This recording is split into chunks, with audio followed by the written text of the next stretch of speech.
You're listening to Audiology. Support our work on Patreon and be sure to submit your requests for topics in the comments below. In 1947, the civil war that broke out in Mandatory Palestine marked the beginning of a larger conflict known as the 1947 to 1949 Palestine War. This turmoil erupted when, on November 29, 1947, the United Nations General Assembly passed a resolution in favor of dividing Palestine into separate Jewish and Arab states, a plan known as the Partition Plan. During this period of civil war, violent confrontations took place between the Jewish and Arab populations of Palestine, with the Arabs receiving support from the Arab Liberation Army. Meanwhile, the British, who were supposed to keep the peace, were mainly focused on their departure from the region and only intervened sporadically. As the civil war wound down from April to mid-May of 1948, Zionist forces launched a strategic campaign called Plan Dalet. They took control of cities and areas within Palestine that the UN partition plan had set aside, not just for a future Jewish state, but also for Jerusalem and a prospective Arab state.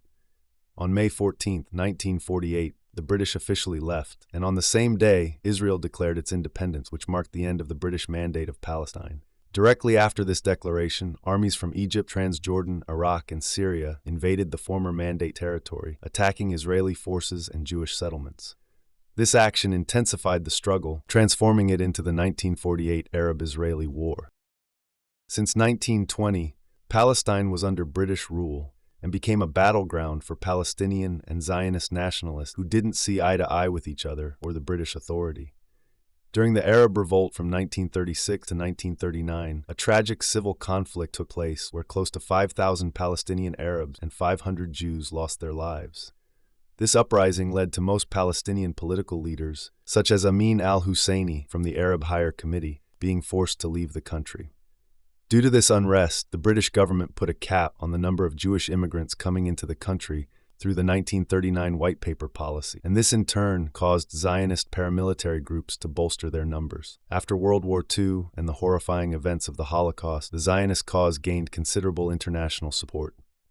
These groups fought against British control in the territory, and from 1945 until June 1947, Jewish militants were responsible for the death of 103 and the wounding of 391 British law enforcement personnel.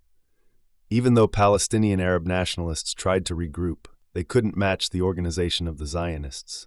The Haganah, a Jewish paramilitary organization, was initially part of the post-war assaults on the British, but they stopped participating after the 1946 Irgun bombing of the British Army headquarters in the King David Hotel, which was widely condemned.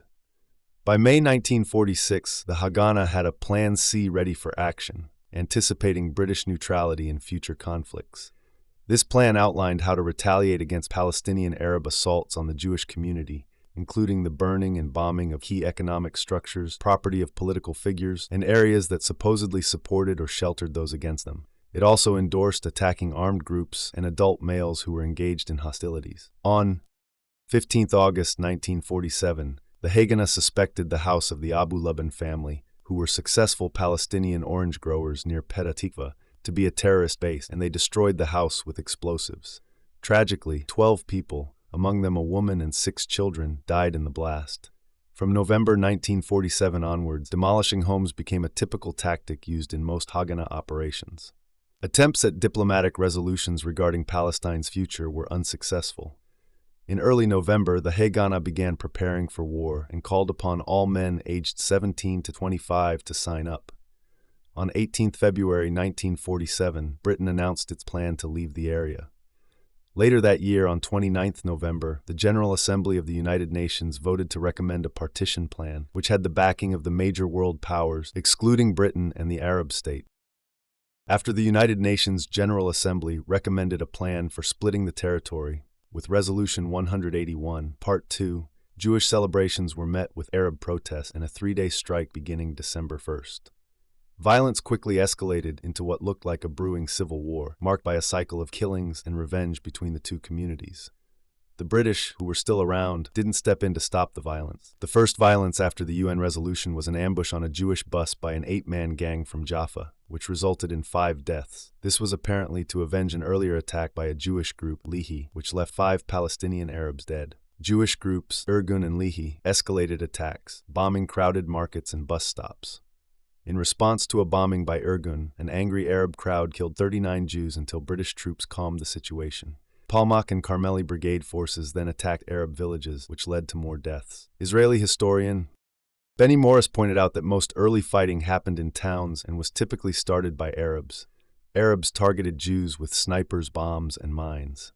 When al-Husayni blockaded Jerusalem's 100,000 Jews, Jewish authorities tried unsuccessfully to lift the siege, resulting in many deaths and almost all their armored vehicles destroyed.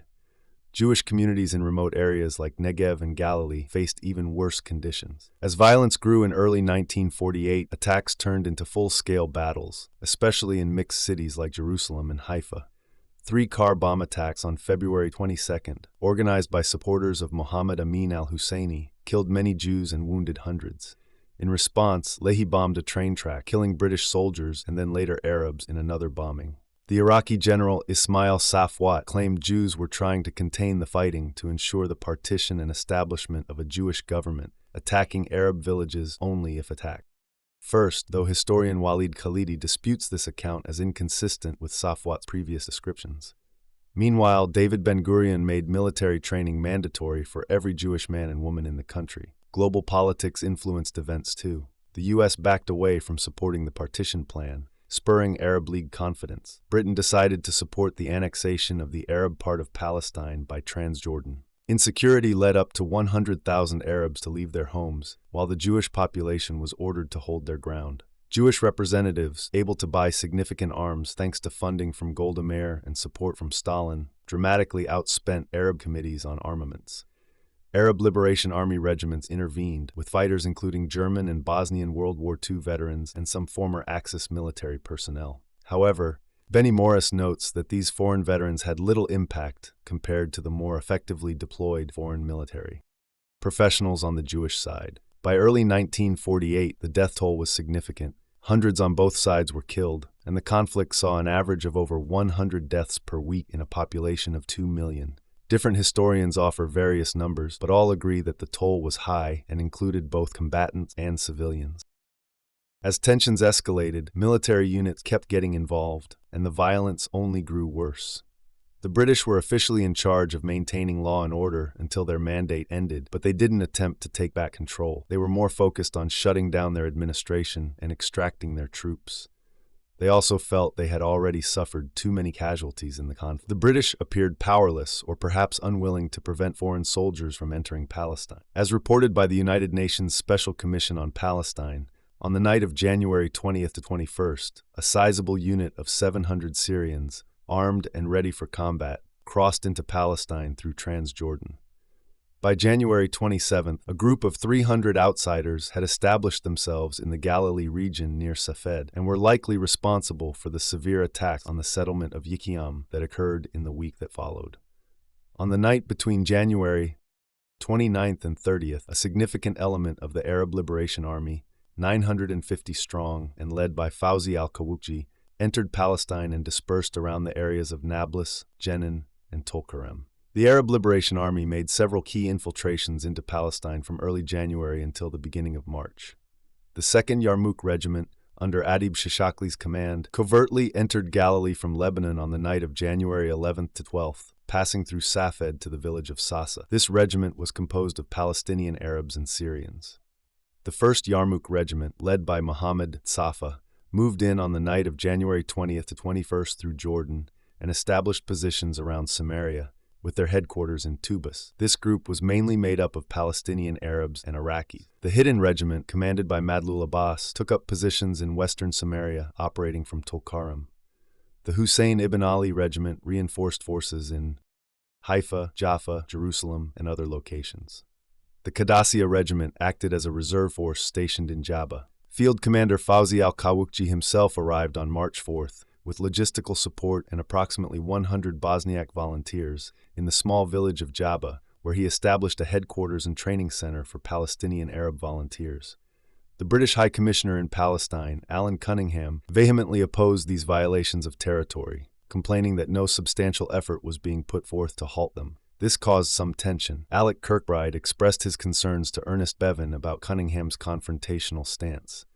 While the British and the Yishuv intelligence expected an attack on February 15th, it did not occur, presumably because the Mufti's forces were not prepared.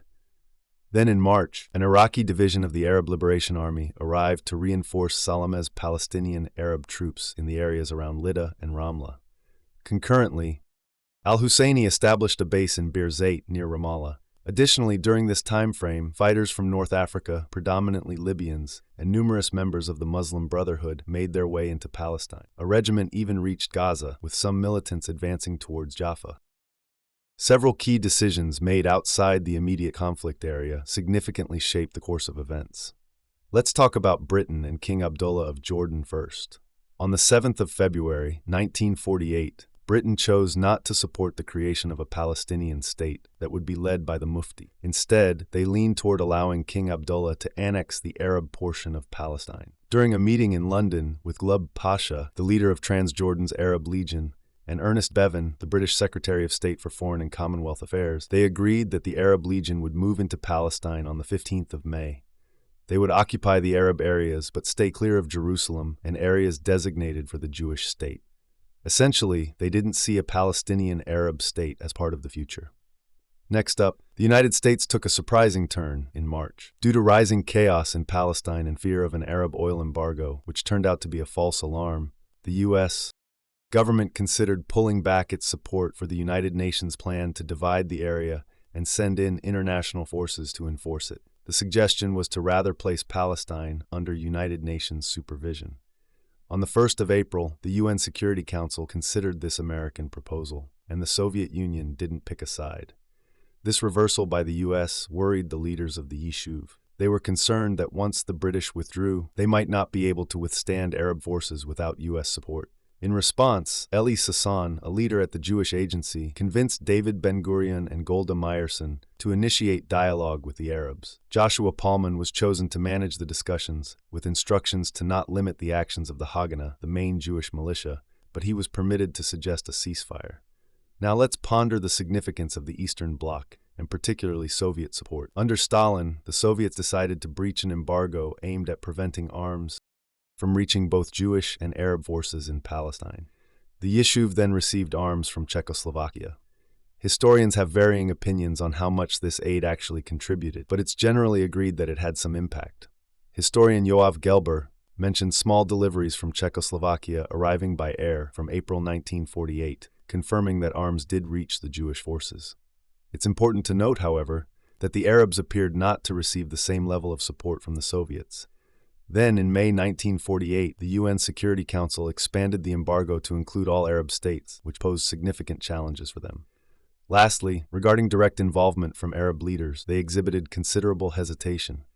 At an Arab League summit in Ali in October 1947, Iraqi General Ismail Safwat provided a candid evaluation. He observed that the Jews were more organized and financed and advocated for Arab armies to be positioned along the Palestinian borders and for financial and military support to be sent to the Palestinians. His proposals were largely overlooked, except for the notion of financial aid, which was not even implemented effectively.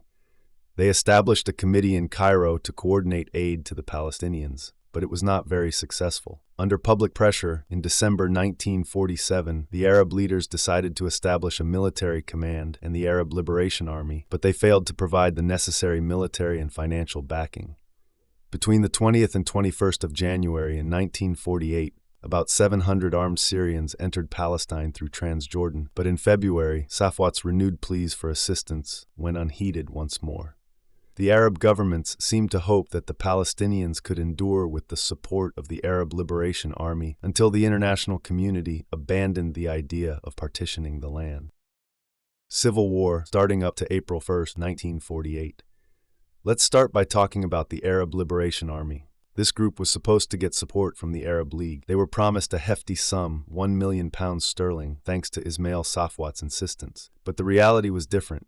They didn't see much of that money. Only Syria really stepped up, offering concrete support to these Arab volunteers. They even bought arms from Czechoslovakia for the cause. But the Arab forces didn't get to use them because the Haganah, a Jewish paramilitary organization, intervened. When it came down to the nuts and bolts of operations, things looked grim for the Arab Liberation Army. As described by authors Lapierre and Collins, their leader, Fawzi al-Kawuchi, expected his troops to get by with help from local Palestinians. Yet another historian, Gelber, has pointed out that they did manage to get equipped with a variety of light weapons and a few heavier guns and vehicles, but they were short on ammunition. The situation was even more dire for other groups like the Army of the Holy War and Palestinian forces. They were on their own. All they had financially was whatever Muhammad Amin al-Husseini could scrape together.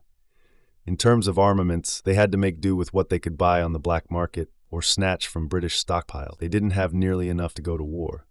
Now, the Jewish side, the Haganah, wasn't exactly flush with weapons either. They managed some light weapons, ammunition, and explosives from clandestine factories, and had a good supply of homemade explosives. But that was hardly enough. In November, only 1 out of every 3 Jewish fighters had a weapon. They managed to increase this ratio somewhat within the ranks of the elite Palmach unit, where 2 out of 3 were armed by increasing their efforts. To acquire the arms and equipment they needed, Haganah sent people all over Europe and the United States, and they got the funds for this thanks to Golda Meir, who raised an impressive $25 million through a fundraiser in the U.S. That was part of a larger figure, $129 million, collected for the Zionist cause, with an overwhelming majority of over 60% of it going toward armaments. Death toll and analysis. March was a rough month for the Haganah. They lost 100 soldiers, 3 large convoys, and a fleet of armored vehicles. This put pressure on their operations in West Jerusalem and the Galilee. Anticipating an attack by Arab states in May and the British withdrawing even sooner, the Haganah switched to offense and implemented Plan Dalet starting in April. Haganah on the offensive from April 1st to May 15, 1948. At the end of March, the Haganah launched Operation Balak with a transport plane rented from Czechoslovakia to fly in arms. A huge shipment of rifles and machine guns arrived in Tel Aviv in early April. Now better armed, they were able to mount a concentrated attack without stripping other Jewish areas of their defenders. In that April, the Yishuv forces, the pre-state Jewish community, took some extreme measures. In a highly secretive operation dubbed Cast Thy Bread, they reportedly resorted to biological warfare to prevent any Palestinians from returning to villages they'd captured and to make it challenging for any Arab armies to regain those areas. They did this by contaminating village wells. As the conflict continued and Israel started to gain the upper hand, there were even orders given to target Arab states with biological agents. After May 15, 1948. After May 15th, when the Arab states entered the conflict, the initial advantage in arms was with the Arab state. However, from June, that shifted toward the Israelis, largely due to pre-war contacts. The Yishuv had secured deals for rifles, machine guns, munitions, and even fighter planes from Czechoslovakia. Once the British naval blockade was lifted, the arms flowed in. Despite embargoes, the Yishuv also obtained armored vehicles from France and laid the foundations for an Israeli armament industry. Bombers and transport aircraft were brought over from the United States, and European ships were leased to carry these goods, all in defiance of a United Nations embargo. This happened after Ben-Gurion emphasized the importance of building an effective state army. Reorganization of Haganah. So, after gathering every bit of support, both personal and financial, from Jews in Palestine and abroad, Ben-Gurion's next significant achievement was turning the Haganah from a covert paramilitary group into a proper army. He appointed Israel Galili as the head of the Haganah's High Command Council and organized the forces into 6 infantry brigades, assigning each a specific operational area. Yaakov Dori was named Chief of Staff, while Yigael Yadin took charge of operations on the ground. The elite Palmach units, under the leadership of Yigal Alan, were turned into 3 specialized brigades. Ben-Gurion's control over the newly formed Israel Defense Forces wasn't always smooth sailing, though. By July, there was resistance from other military leaders, an event later referred to as the Generals' Revolt. Starting in November 1947, a nationwide draft initially gathered 21,000 recruits by the end of March. The age range was soon broadened, and an all-out call to arms was issued for all men under 40. The Haganah rapidly transformed from a local militia to a regular army, even though they started out under-equipped and not all units were well-trained. By the end of spring 1948, they had shaped into a force capable of engaging in larger offensive. Let's talk about the geographic setup of Jewish settlements, which were quite spread out, except along the coast. Travel between the coastline, where most Jewish communities were located, and the far-off settlements was done by road. However, these roads often ran through Arab areas, making them vulnerable to attacks. Isolated areas included the 100,000 Jews living in Jerusalem, Kibbutz Kfar Etzion, located on a key road between Jerusalem and Hebron, the 27 settlements in the Negev desert to the south, and those in Galilee to the north. This isolation was a big concern for the Jewish community, known as the Yishuv. Though evacuation was considered for these hard-to-defend settlements, David Ben-Gurion of the Haganah, which was the main Jewish paramilitary organization, laid down a firm policy. He declared, "What the Jewish people have has to be conserved. No Jewish person should abandon his or her house, farm, kibbutz, or job without authorization. Every outpost, every colony, whether it is isolated or not, must be occupied as though it were Tel Aviv itself." So, no Jewish settlement was evacuated until the invasion in May 1948, with a few exceptions like some kibbutzim in Galilee and Gush Etzion, where only women and children were sent to safer places. Ben-Gurion also ordered the reinforcement of settlements in the Negev with more people and supplies, especially at Kfar Daram and Yad Mordechai near Gaza, Revivim south of Beersheba, and again Kfar Etzion. Being very concerned about the risks to the Negev, Haganah's top command sent a whole battalion there for protection. Now on to the situation in Jerusalem. The city was already hard to access and became even more critical for Jews living there. They were about 1/6 of the Jewish population in Palestine. The treacherous journey from Tel Aviv to Jerusalem left the Jewish zone at Hulda and climbed through the Latrun foothills, taking at least 3 hours to cover just the 28 kilometers from Bab al-Wad to Jerusalem. The road was dangerously close to multiple Arab villages. Abd al-Qadir al-Husseini planned to surround and lay siege to Jerusalem's Jewish community. He gathered fighters from Syria, young villagers, and Arab British Army veterans in Jerusalem and nearby areas, forming an army called Jihad al-Muqaddas. They set up a training base near Ramallah in Birzeit. Abd al-Qadir's influence spread to the Judean hills and areas like Lydda and Ramlah. Hassan Salama, another commander linked to Mufti Haj Amin al-Husseini and a veteran of various conflicts, helped al-Husseini disrupt traffic and isolate western Jerusalem. Violence escalated, with the first attack on the 10th of December resulting in 10 members of a convoy dying between Bethlehem and Kfar Etzion. Later, in January, Abd al-Qadir himself failed to capture Kfar Etzion, despite using 1,000 Palestinian Arab fighters, resulting in the loss of 200 of his men and several Jewish Palmach soldiers. The battle for the roads intensified, and by the 22nd of March, convoys to Jerusalem stopped completely after an attack destroyed about 30 vehicles in the gorges of Bab el-Wad. Late March saw another setback when a large supply convoy was ambushed, and its arms, ammunition, and vehicles were taken by al-Husseini's forces. The Jews of Jerusalem, already rationing food, faced a dire situation come mid-May. Meanwhile, the settlements in the Negev were cut off, as the southern coastal road was unusable, densely surrounded by Arab-populated areas. Another major loss occurred on the 27th of March near Nahariya when a convoy heading for the kibbutzim in northwest Galilee was attacked, resulting in the deaths of 42 to 47 Haganah fighters, around 100 Arab Liberation Army fighters, and the destruction of all involved vehicles. In April, the second phase of the war brought a major shift as the Jewish Haganah forces took the offensive. During this time, Arab forces included about 10,000 men, with up to half being foreign volunteers in the Arab Liberation Army. The Haganah and their elite unit, the Palmach, were growing in number and strength, from 15,000 men in March to around 30,000 by May, with improved equipment, training, and organization. The Palestinian armed groups suffered heavy defeats, allowing Yishuv forces to seize key roads, reconnecting Jewish settlements, and enabling Jerusalem to receive much-needed supplies. This led to the collapse of Palestinian society and sparked a widespread departure of Palestinians from the area. The strategy behind this was Plan Dalet, finalized under Yigael Yadin on March 10, 1948. This 75-page document outlined the actions for the Haganah during this second phase, mainly focusing on maintaining Yishuv's land link, particularly due to the conflicts on the roads initiated by al-Husseini and in anticipation of Arab state militaries stepping in. Plan Dalet has been a source of debate among historians. Some view it as primarily a defensive and militaristic strategy, while others argue it aimed at expanding control over Palestine aggressively or even facilitating ethnic cleansing. Operation Nachshon, which took place between April 2nd and 20th, was a key part of this phase. By the end of March 1948, Arab forces led by Husseini were blocking supplies to Jerusalem, putting the city under siege and on rations. David Ben-Gurion initiated Operation Nachshon to break the siege and let supplies flow into Jerusalem. This marked a pivotal moment, with the Haganah moving to offense even before Plan D was fully in motion.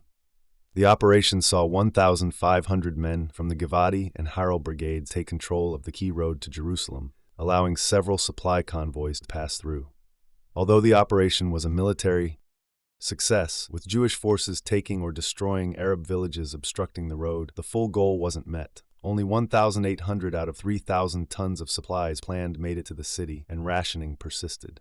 During the operation, the charismatic Palestinian leader Abd al-Qadir al-Husseini was killed, causing disarray in the Arab strategy around Jerusalem. His successor, Emil Guri, then changed tactics to set up a major roadblock, but Jerusalem was cut off once again as a result.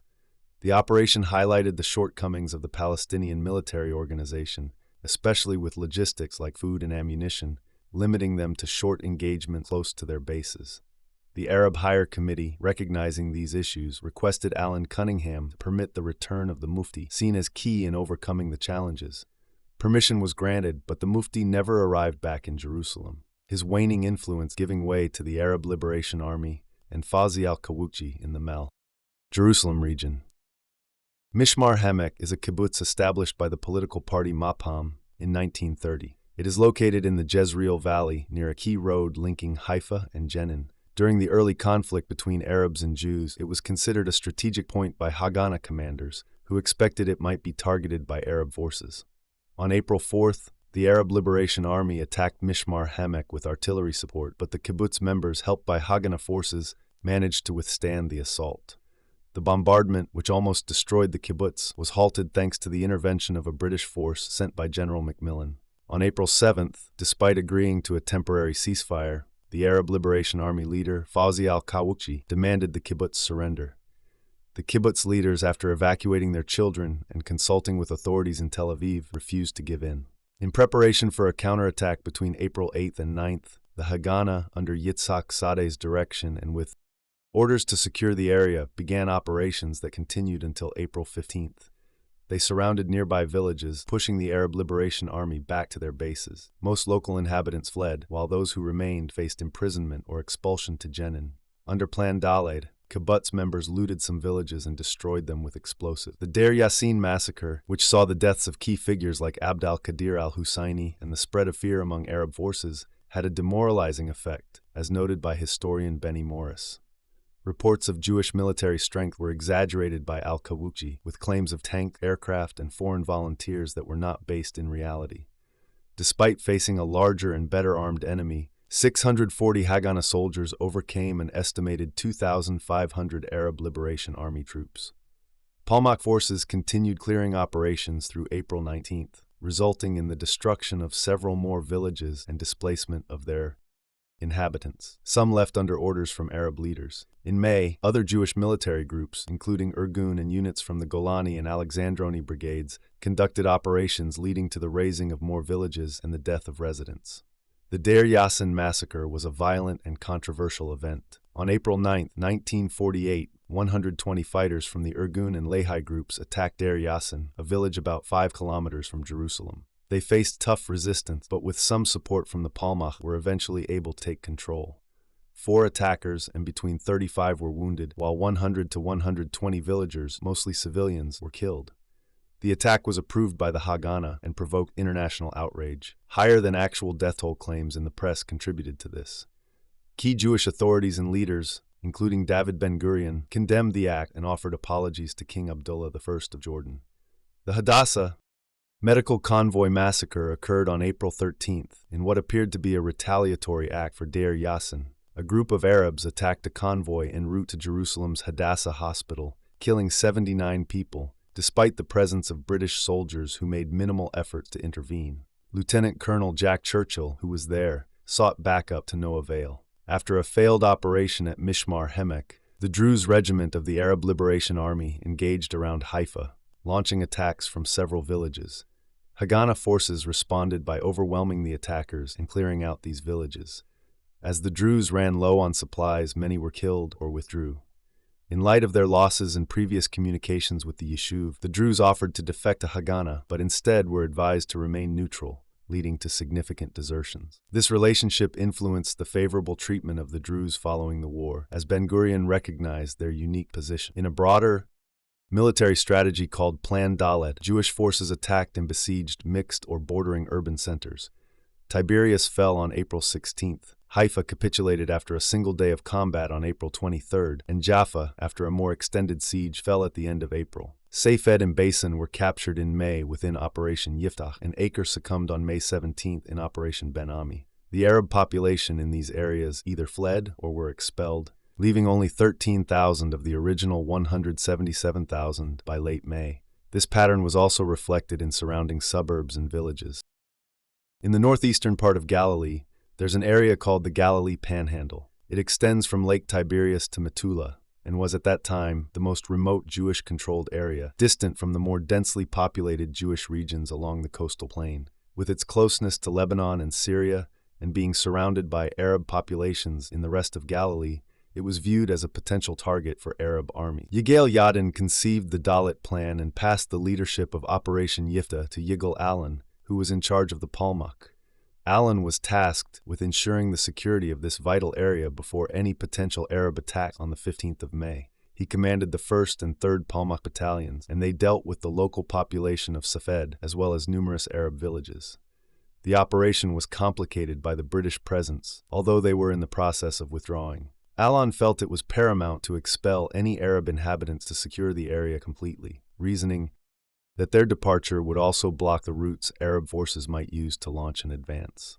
Starting on the 20th of April, the Palmach initiated a series of actions including propaganda, assaults, and the seizure of British strongpoints, as well as the destruction of subjugated Arab villages. An Arab counterattack on the 1st of May was repelled, and by the 11th of May, Safed was overtaken. By the 24th of May, after burning down villages in the Hula Valley, the operation was complete. A planned Syrian offensive did not occur, and by the end of June, the Galilee Panhandle was devoid of its Arab population. There was also a confidential meeting on the 10th of May between Golda Meir and King Abdullah I of Jordan in Amman. King Abdullah was in a difficult position. While he had personal ambitions and prior agreements with both Jewish leaders and the British that favored him annexing the Arab portion of Palestine and leaving the future state of Israel undisturbed, the recent bloodshed in Deir Yassin and the subsequent Palestinian flight put him under pressure to join the Arab League's campaign against Israel. His military support from the Arab League in Britain also gave him influence. Ben-Gurion recorded in his journal that during their meeting, King Abdullah seemed deeply troubled and looked unwell.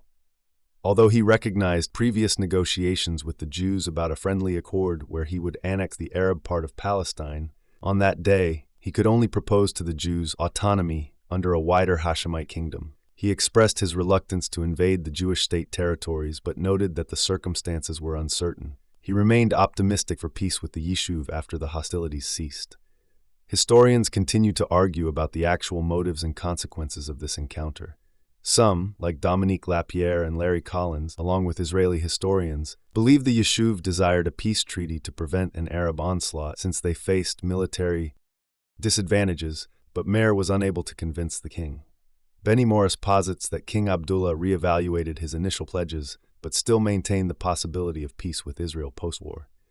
Avi Shleim thought there was an unstated agreement to avert the partition of Palestine, implying collusion between the Hashemite and the Yishuv. Conversely, Yoav Gelber fiercely countered this theory, extensively researching and refuting such allegations. Pierre Razou alluded to a predominant belief among specialists that King Abdullah and Ben-Gurion had a deal to divide Palestine, with the exclusivity of Arab state resistance preventing Abdullah from honoring his promise. Razou contends that this elucidates Britain's position, which was then to fulfill promises to both the Yishuv and the Hashemite kingdom. Notably, the British positioned Arab Legion forces at key sites before the 15th of May. Ilan Pape indicated that even figures within Abdullah's inner circle and the wider Arab world might have been oblivious to the covert dialogues, even though his ambitions for Palestine were widely recognized. Some British representatives thought individuals like Azam Pasha, secretary of the Arab League, could have known about Abdullah's deception. Despite the discussions, it's evident that no agreement was reached between Golda Meir and King Abdullah regarding Jerusalem. On the 13th of May, Abdullah's Arab Legion took Kfar Etzion, located on the route between Hebron and Jerusalem. 4 days thereafter, he commanded Glub Pasha, commander of the Arab Legion, to initiate an attack on Jerusalem itself. Kfar Etzion is a collection of 4 Jewish settlements situated on a key path between Hebron and Jerusalem, surrounded by Arab-populated areas. By the end of 1947, it had grown to host around 400 residents. When United Nations Resolution 181, Section 2 was adopted, Kfar Etzion faced a series of Arab assaults. David Ben-Gurion, then the head of the Jewish community's executive committee, stepped in to reinforce the settlement on December 7th by sending a division of the Palmach, an elite fighting force. However, by January 8th, he had given the green light for women and children to be evacuated due to the rising tension. The situation worsened for Kfar Etzion's defenders after March 26th, which was the last time a resupply convoy managed to reach them, despite a heavy toll in human lives. From that point on, they were completely cut off. Fast forward to May 12th, when units of the Arab Legion launched a full-scale attack on the settlements. There are a couple of reasons thought to be behind the Legion's move, one being to secure a path for one of their final supply convoys before a looming embargo took effect, which had to pass by Kfar Etzion. Another belief is that the block of settlements stood in the way of the Legion's positioning around Hebron, an area whose capture was a major goal of Abdullah, the Legion's commander. The next day, the defenses of Kfar Etzion crumbled. The first kibbutz, or collective community, was swiftly overtaken, and the resulting capture led to a tragic outcome. Most of those taken prisoner were killed, with only 4 people making it out alive. Out of the 131 defenders, 127 lost their lives, which included 21 women, either through the fighting or in the killing that followed their surrender. The remaining settlements gave in, and their properties were looted before being completely destroyed. In a positive turn, by March 1949, 320 prisoners from the Etzion settlements were freed from a Jordanian prisoner of war camp in Mafraq, and this group included 85 women. The traumatic events at Kfar Etzion revealed the flaws in the policy that was against evacuation. While it had been effective during the Civil War against militias, isolated Jewish settlements stood little chance against the firepower of a regular army like the Arab Legion. It became clear that evacuation could have spared the lives or freedom of the defenders. According to historian Yoav Gelber, the dire outcome of Kfar Etzion played a part in Ben-Gurion's critical decision to confront the Arab Legion as they advanced towards Jerusalem. However, the Haganah General Staff, which was the main military body of the Jewish community, were not united on whether to engage the Legion inside Jerusalem. There was a real fear that such actions could endanger the city's Jewish residents. In the end, Ben-Gurion passed the responsibility for the final decision to Shaltiel, setting the stage for what would become the intense struggle for Jerusalem. Operation Yavusi was a 2-week-long military effort starting on April 22, 1948, and ending on May 3rd of the same year. During this time, not all the goals were met before the British imposed a ceasefire. In a critical move, a Palmach unit took over the strategically placed San Simon Monastery in the Katamon neighborhood. This led to a fierce fight with Arab militias, resulting in many wounded and casualties on both sides. At one point, the Palmach considered pulling back and having the injured fighters sacrifice themselves. However, they realized the Arab force was too worn out to keep fighting. Consequently, the Arab population left the area, and the Jewish neighborhoods in the south that had been under siege were liberated. The Haganah had bigger plans as the British mandate was coming to an end. They aimed to take over the old city.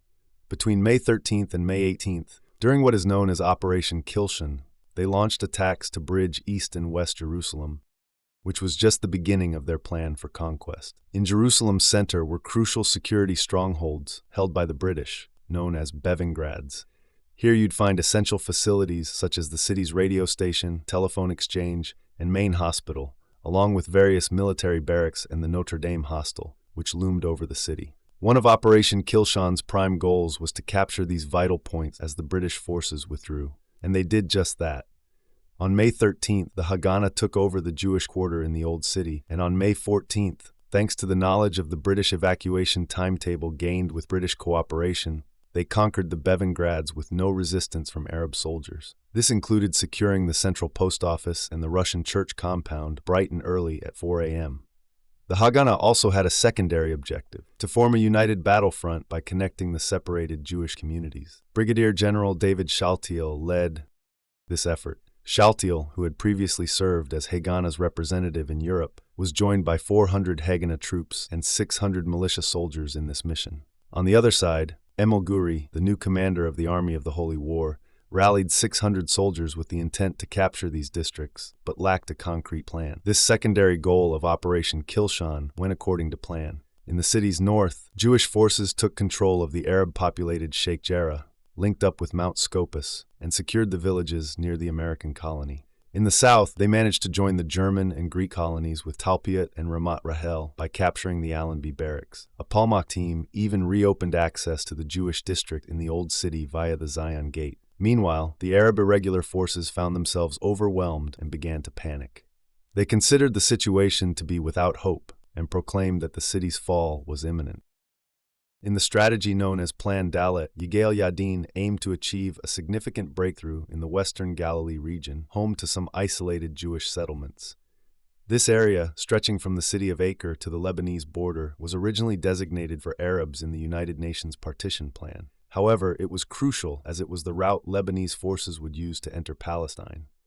Moshe Carmel, who led the Carmeli Brigade, was given command over the operation. This mission unfolded in two stages. First kicked off on the evening of May 13th, with the unopposed advance of Haganah's armored vehicles and trucks along the coastal road. The Arab Liberation Army retreated without engaging in combat, allowing the Haganah to capture Acre by May 18th. The second stage occurred from May 19th to 21st, with Israeli troops extending their reach to the Yehiam kibbutz near the Lebanese frontier. They connected it to their territory and seized as well as destroyed several Arabite villages en route. As the Haganah shifted to offensive operations in the war's second phase, a massive exodus of Palestinian Arabs ensued. Around 350,000 refugees joined the 100,000 displaced in the initial wave, combining to what is widely referred to as the Palestinian Exodus. These significant displacements drew extensive press attention at the time, overshadowing many other events related to Palestine. The debate over what caused this exodus and who was responsible remains deeply contentious.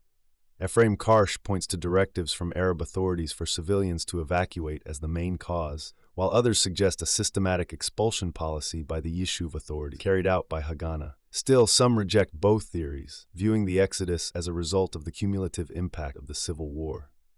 When the Arab League convened in February 1948, the leaders were confident in the Arab Liberation Army's ability to support the Palestinians and force the world to abandon the United Nations partition plan. By the next meeting in Cairo on April 10th, following al-Husseini's death and the Mishmar Hayemek disaster, the tone had shifted. Ismail Safwat advocated for an immediate deployment of Arab armies to Palestine's borders and called for large-scale operations instead of small raids. The leaders, for the first time, contemplated intervening in Palestine. While Syria and Lebanon were prepared to act right away, King Abdullah of Jordan hesitated, prompting the League's Secretary-General to accuse him of yielding to British pressure. Nevertheless, Abdullah agreed to dispatch the Arab Legion after May 15th, and under pressure from Syria, Egypt's King Farouk agreed to involve his army primarily to counteract Jordan's influence. A coordination between the Arab Liberation Army and Jordan's Arab Legion was arranged despite Syrian and the Mufti Haj Amin al-Husseini's disapproval. King Abdullah was designated as the leader of operations, and Iraq agreed to send a brigade to Transjordan for a May 15th intervention. On April 26th, the Transjordanian parliament openly announced an intention to occupy Palestine and called upon the Jews to accept King Abdullah's rule in exchange for safety. Israel viewed this as a declaration of war and sought international help to deter the king's intervention. On April 30th, disagreements among Jordan, Egypt, and Iraq over leadership roles emerged, but ultimately, Abdullah was named commander-in-chief and an Iraqi general, Al-Din Nur Mahmud, was assigned as chief of staff. Each army would act independently in the operations. By May 4th, Iraqi forces including a tank regiment, mechanized infantry, and artillery, totaling 1,500 troops, had arrived in Mafraq. Egypt deployed 700 soldiers to the Sinai. The Syrians had a less impressive force, and Lebanon announced its inability to participate in military action on May 10th. Only on May 8th did the British Foreign Office become certain of the impending Arab invasion. British analysts doubted the readiness of all Arab armies except for the Arab Legion, while Egyptian officers boasted that their advancement toward Tel Aviv would be swift and virtually risk-free, expectedly taking only 2 weeks despite the lack of suitable maps or finalized invasion plans. British attempts to dissuade the Arab nations proved fruitless, and despite Safwat's resignation, the Arab states were determined to proceed.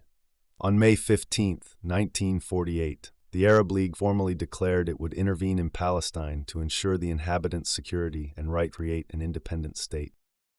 Benny Morris, a historian, tells us that the conflict, which lasted nearly 6 months, ended with the Jews achieving a significant victory. The Palestinian Arab forces were overpowered and many civilians in the areas of conflict were either fleeing or forced to leave.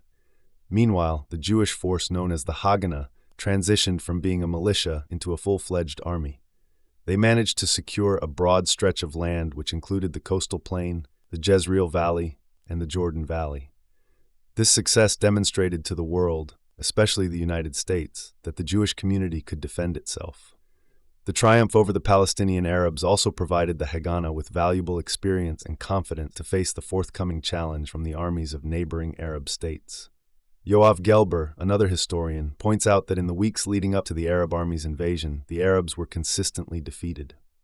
Jewish forces captured key cities like Tiberias, Jaffa, Haifa, and Safed, along with many villages, leading to a mass exodus of residents. These refugees ended up in various areas, including the West Bank regions, Gaza, as well as countries like Transjordan, Lebanon, and southern Syria. The Arab League, seeing the defeat of Palestinian forces, felt compelled to intervene with their armies as the British mandate was coming to an end. They began planning for this invasion a few weeks before the mandate expired, recognizing the defeat of the Arab Liberation Army and that they couldn't prevent Jewish victories on their own. Despite being under-equipped, the Haganah's offensive was largely successful.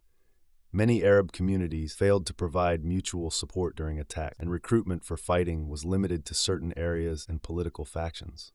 Anwar Nusayba, an ally of the Mufti who was in charge of the Holy War Army, mentioned that the Mufti restricted weapon distribution and recruitment to his own political followers. This created a lack of an organized Arab resistance and a shortage of arms defending Jerusalem. On the 14th of May, 1948, David Ben-Gurion, representing the Jewish leadership, officially declared the creation of the Jewish state of Israel. This announcement signaled a new phase in the 1948 Palestine War, as Arab states' armies stepped in, thus beginning the 1948 Arab-Israeli War. Thanks for watching. Share your thoughts in the comments and subscribe for more content.